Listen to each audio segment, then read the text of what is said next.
Good morning student, मैं मनोज चोटिया रघुनाथ विद्यालय रतनगढ़ से आपका जीव विज्ञान की इस कक्षा में स्वागत करता हूं। हम पढ़ रहे थे श्वसन की क्रियाविधि। श्वसन की क्रियाविधि को हमने 4 भागों में विभाजित किया था। पहला भाग था अपना ग्लाइकोलाइसिस, दूसरा था एसिटिल कोएंजाइम, तीसरा क्रेब्स चक्र और चौथा इलेक्ट्रॉन ट्रांसपोर्ट सिस्टम, इलेक्ट्रॉन परिवहन तंत्र। इनमें से 2 हम कल पढ़ चुके हैं। पहला ग्लाइकोलाइसिस हमने पढ़ लिया था और दूसरा एसिटिल कोएंजाइम ए का निर्माण। ग्लाइकोलाइसिस की अभिक्रिया के अंतर्गत क्या होता है कि ग्लूकोज के एक मॉलिक्यूल से पायरुविक अम्ल के 2 अणु का निर्माण होता है और फिर पायरुविक अम्ल जो है वो एसिटिल कोएंजाइम ए का निर्माण करता है। तो ग्लाइकोलाइसिस की अभिक्रिया जो है वो कोशिका द्रव्य में संपन्न होती है। उसके बाद में ग्लाइकोलाइसिस से जो पायरुविक अम्ल है उस पायरुविक अम्ल को मेलेट, एस्पारेट शटल या ग्लिसरॉल फास्फेट शटल के द्वारा माइटोकॉन्ड्रिया में प्रवेश करवाया जाता है, जहां पर माइटोकॉन्ड्रिया के अंदर पायरुविक एसिड जो है वो एसिटिल कोएंजाइम ए का निर्माण करता है। उसके पश्चात माइटोकॉन्ड्रिया के अंदर क्रेब्स चक्र संपन्न होता है। क्रेब्स चक्र के अंदर ट्राई कार्बोक्सिलिक एसिड का निर्माण होता है, इसलिए इस चक्र को टीसीए चक्र भी कहते हैं। और सबसे पहले इसे ब्रिटिश वैज्ञानिक सर एच.ए. क्रेब्स ने इसको खोजा था, तो उसके नाम के सम्मान के आधार पर हम इसे क्रेब्स चक्र भी कहते हैं। 1937 में इस चक्र की खोज हुई थी और इस कार्य के लिए उन्हें 1953 में नोबेल पुरस्कार से भी सम्मानित किया गया था। अब देखिए क्रेब्स चक्र है क्या। तो इसमें ट्राई कार्बोक्सिलिक एसिड का निर्माण होता है सबसे पहले, और सबसे पहले जो कंपाउंड इसमें बनता है वो बनता है सिट्रिक एसिड, इसलिए इसको सिट्रिक एसिड चक्र भी कहते हैं। तो होता क्या है, देखिए पायरुविक एसिड से एसिटिल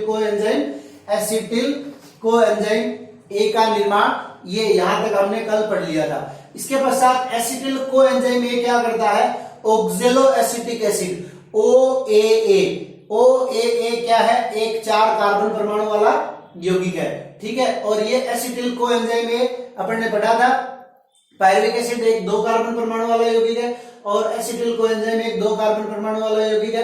तो 2 और 2 4 और 2 6 कार्बन परमाणु वाला यौगिक सिट्रिक अम्ल बनता है, इसलिए इसको ट्राई कार्बोक्सिलिक चक्र भी कहते हैं। तो ऑक्जेलो acetic acid acetyl coenzyme A से क्रिया करके क्या करता है, सिट्रिक एसिड का निर्माण करता है। अब देखिए जहां कहीं पे भी मैंने आपको बताया था कि NAD से NADH2 का निर्माण होता हो, या FAD से FADH2 का निर्माण होता हो, या NADP से NADPH2 का निर्माण होता हो, एंजाइम हम काम में लेंगे कौन सा, डिहाइड्रोजिनेज।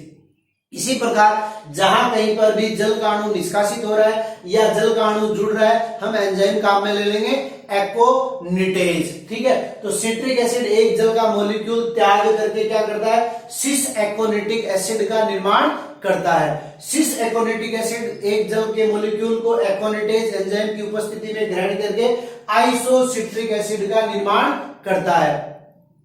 अब देखिए आइसोसिट्रिक एसिड से क्या होगा, डी कार्बोक्सिलेज एंजाइम की उपस्थिति में एक कार्बन मॉलिक्यूल निष्कासित होगा और यहीं पे NAD से NADH2 का निर्माण होगा। तो यहां हम एंजाइम काम में ले लेंगे डिहाइड्रोजिनेज, और डिहाइड्रोजिनेज एंजाइम की उपस्थिति के अंदर ऑक्जेलो सक्सेनिक एसिड का निर्माण होता है। ऑक्जेलो सक्सेनिक एसिड फिर क्या करता है, एक NAD से एक NADH2 का निर्माण करता है, एक CO2 का मॉलिक्यूल त्यागता है, एक CO2 का मॉलिक्यूल यहां त्यागा गया, एक CO2 का मॉलिक्यूल यहां त्यागा गया और एक CO2 का मॉलिक्यूल यहां त्यागा गया। अब देखिए reaction C6H12O6 plus 6O2 is equal to 6 CO2। क्या लिखा अपन ने, 6 CO2। तो एक कार्बन मॉलिक्यूल अपना यहां हो गया, एक कार्बन मॉलिक्यूल यहां हो गया, एक कार्बन मॉलिक्यूल यहां हो गया, तो टोटल कार्बन मॉलिक्यूल कितने हुए, 3। और ग्लाइकोलाइसिस की अभिक्रिया में अपन ने पढ़ा था कि ग्लूकोज के एक अणु से पायरुविक अम्ल के 2 अणुओं का निर्माण। तो यहां हमने एक पायरुविक अम्ल का मॉलिक्यूल लिखा है, एक पायरुविक अम्ल के मॉलिक्यूल से 3 कार्बन डाइऑक्साइड के अणु निष्कासित होते हैं। तो एक पायरुविक अम्ल से 3 कार्बन और दूसरे पायरुविक अम्ल से 3 कार्बन, तो टोटल अपने हो जाएंगे 6 कार्बन डाइऑक्साइड, जो श्वसन की अभिक्रिया हमने प्रारंभ में लिखी थी। उसके बाद में देखिए ऑक्जेलो सक्सेनिक एसिड से NAD से NADH2 बना एंजाइम क्या आ जाएगा, आपको मैंने बताया हुआ है डिहाइड्रोजिनेज। किसका निर्माण कर रहा है, सक्सेनिल कोएंजाइम ए। सक्सेनिल कोएंजाइम जो है वो GDP को कन्वर्ट करेगा GTP में। एंजाइम तो जीटीपी क्या है, ग्लूकोसेमाइन ट्राइफॉस्फेट। जीटीपी क्या हो जाएगा, ग्लूकोसेमाइन डाइफॉस्फेट, और ये क्या है, एटीपी का सिनोनिम है। ठीक है, तो यहाँ एटीपी आपको बताया हुआ है, एडीपी से एटीपी बने या एडीपी से एटीपी या एटीपी से एडीपी, एंजाइम कौन सा काम में आ जाएगा, काइनेज। तो यहाँ मैंने लिख दिया काइनेज।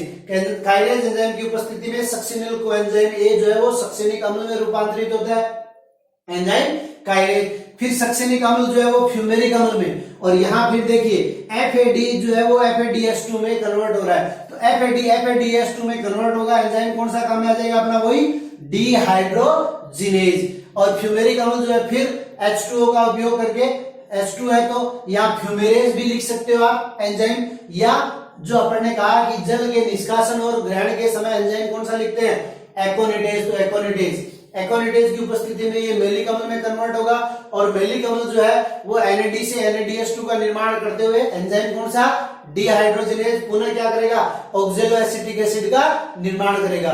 ठीक है, तो इस प्रकार से ये चक्कर चलता रहता है, जिसे हम क्या कहते हैं, क्रेब्स चक्कर। और इसके बाद में मैंने आपको बताया था कि अगर आपको आरेख याद है तो ये आरेख आपको याद करना है। एक बार पुनः मैं रिपीट कर देता हूं, आरेख क्या है, ऑक्जेलो एसिटिक एसिड और एसिटिल कोएंजाइम में मिलकर क्या करते हैं, सिट्रिक एसिड का निर्माण करते हैं। सिट्रिक एसिड से सिस एकोनिटिक एसिड, सिस एकोनिटिक एसिड से आइसोसिट्रिक एसिड, आइसोसिट्रिक एसिड से ऑक्जेलो सक्सिनिक अम्ल, ऑक्जेलो सक्सिनिक अम्ल से सक्सिनिल कोएंजाइम है, सक्सिनिल कोएंजाइम से सक्सिनिक एसिड, सक्सिनिक एसिड से फ्यूमेरिक एसिड, फ्यूमेरिक एसिड से मेलिक एसिड, और मेलिक एसिड से पुनः ऑक्जेलो एसिटिक एसिड। तो इस प्रकार ये चलता रहेगा।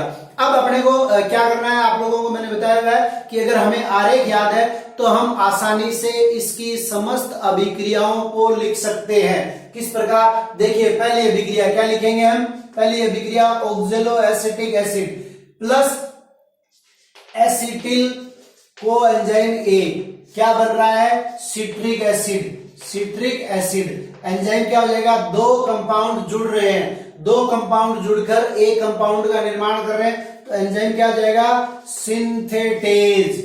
एंजाइम सिंथेटेज की उपस्थिति में ऑक्जेलो एसिटिक एसिड और एसिटिल कोएंजाइम ए क्या करते हैं, सिट्रिक एसिड का निर्माण करते हैं। उसके बाद में देखिए दूसरी रिएक्शन क्या लिख देंगे, सिट्रिक एसिड। सिट्रिक एसिड क्या करेगा, एकोनिटेज एंजाइम की उपस्थिति में, एकोनिटेज एंजाइम की उपस्थिति में क्या करेगा, सिस एकोनिटिक एसिड का निर्माण करेगा। सिस एकोनिटिक एसिड प्लस क्या कर देंगे यहाँ पे H2O। तो इस प्रकार से अगर हमें आरेख याद है तो हम ये सारी की सारी अभिक्रियाएं लिख सकते हैं आसानी के साथ। और अभिक्रियाएं लिखने के पश्चात, तो मैंने आपको बता दिया अभिक्रियाओं को लिखने का तरीका, आप पहले आरेख याद कीजिए। आरेख याद करने के पश्चात आप आसानी से समस्त अभिक्रियाओं को लिख सकते हैं। उसके बाद में देखिए क्या लिखना होता है हमें, अंत में ऊर्जा बजट। जैसे हमने ग्लाइकोलाइसिस में लिखा था, ग्लाइकोलाइसिस के अंतर्गत क्या होता है कि शटल के ऊपर निर्भर करता है, ग्लिसरॉल फास्फेट शटल के द्वारा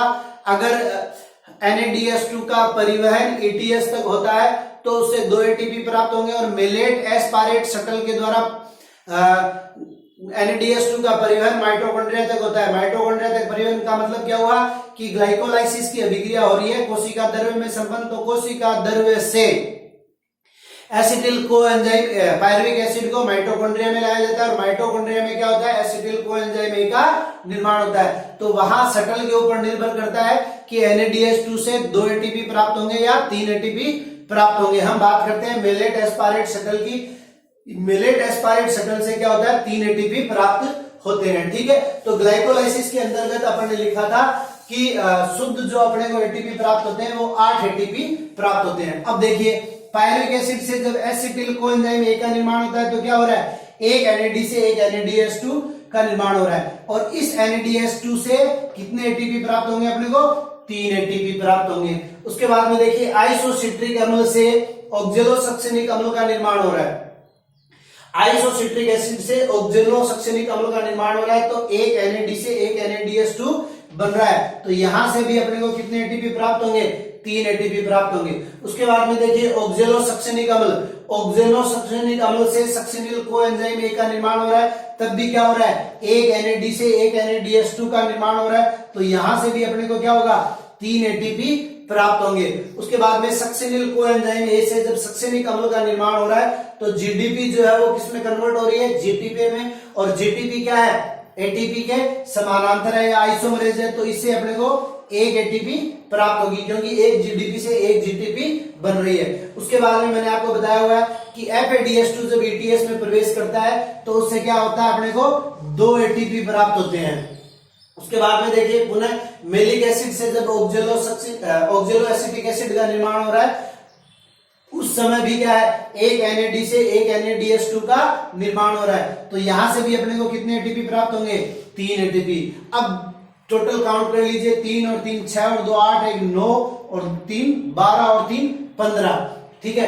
तो एक पायरुविक एसिड से अपने को कितने एटीपी प्राप्त हो रहे हैं, 15 एटीपी। और चूंकि ग्लाइकोलाइसिस की अभिक्रिया में ग्लूकोज से 2 पायरुविक अम्ल का निर्माण होता है, तो एक पायरुविक अम्ल से अपने को प्राप्त हो रहे हैं 15 एटीपी, और 2 पायरुविक अम्ल से अपने को कितने एटीपी प्राप्त हो जाएंगे, 30 एटीपी, ठीक है। और अगर हम ग्लाइकोलाइसिस वाले 8 एटीपी को साथ में जोड़ें तो टोटल अपने को क्या प्राप्त हो जाते हैं, 38 एटीपी। और यही क्या था अपना प्रारंभ में जो रिएक्शन थी, C6H12O6 plus 6O2 is equal to 6CO2 plus 6H2O plus 38 ATP.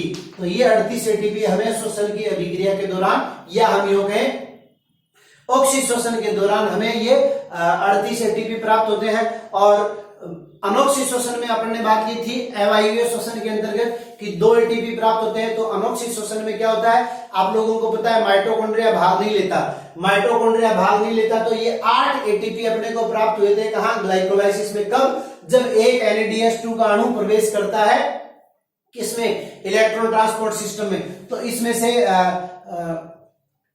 जो NADH2 अवायवीय श्वसन में ETS में प्रवेश करेगा नहीं, NADH2 प्रवेश नहीं करेगा, तो अपने को शुद्ध जो एटीपी प्राप्त हो रहे थे वो 2 और 2 4 प्राप्त हो रहे थे, और 2 एटीपी क्या हो रहे थे, खर्च हो रहे थे। तो वहां पे कुल अपने को कितने प्राप्त होंगे, 2 ही एटीपी प्राप्त होंगे।